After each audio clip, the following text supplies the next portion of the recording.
MMOs are a massive part of the gaming future. Huge. Everyone's doing MMOs. Games like Second Life and World of Warcraft are going to become more virtual, and virtual games in general are definitely going to grow in popularity.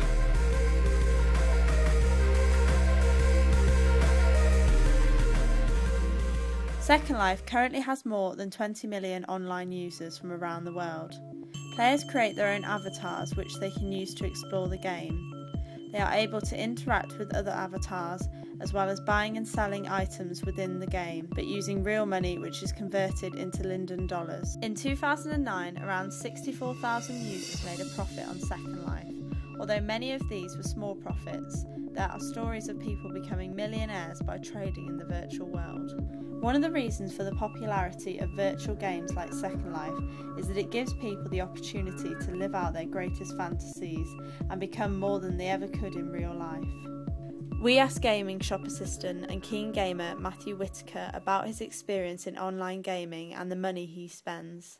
I mainly play Street Fighter online and Marvel vs Capcom 3 because I like fighting games, and I also play Call of Duty, and I had a slight addiction to World of Warcraft at one point. In a month, on average, I spend anywhere between about £40 and £120 on computer games. That can be anything from controller parts to games and various other things like subscription costs. I've not spent a lot of money in Second Life.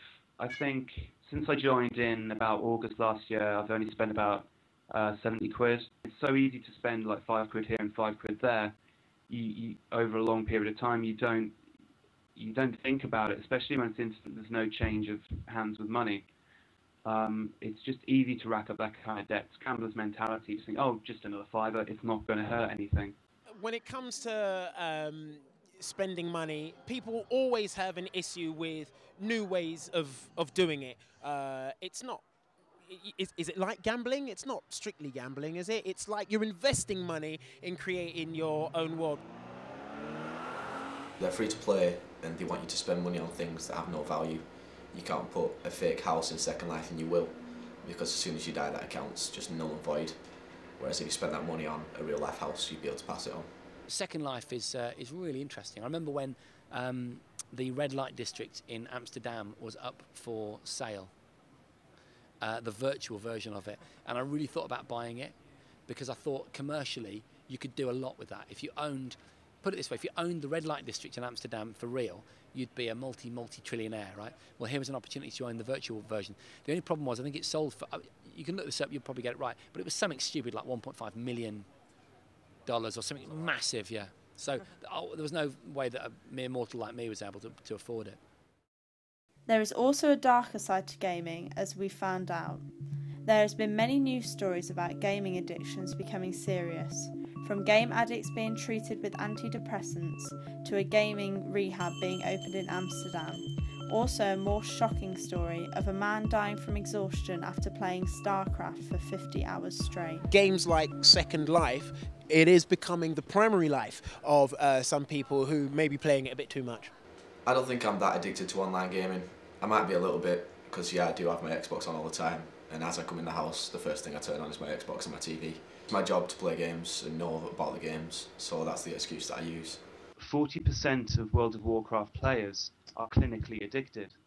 And 40% is a staggering number. I mean, I can't remember what the user base is for World of Warcraft. I think it's like 15 million. So, you know, you can do the maths there. It's mainly the kids that have started playing, so that's why it's getting a hell of a lot bigger. I mean, you'll know if you play games, if you log onto any game, you're bound to find a 12-year-old screaming abuse at you down the microphone, even though it could be a 15 or 18 rated game. That's where all the main sort of bulk of the people are coming from, in my opinion. People that get all alarmist and extreme about their coverage of, you know, just how harmful it is, particularly to kids, just I think should rein in a little bit and just kind of put it into perspective. But at the end of the day, there are way worse things to be addicted to. Online gaming's getting bigger, and it's going to continue to get bigger up until the point that the majority of games are played online. MMOs are a massive part of the gaming future. Huge. Everyone's doing MMOs. What's got to happen is that they've got to clinch the console market. The future of online gaming is unclear, but as the technology advances, so does the way users interact with each other. We believe that online gaming will have a prominent future.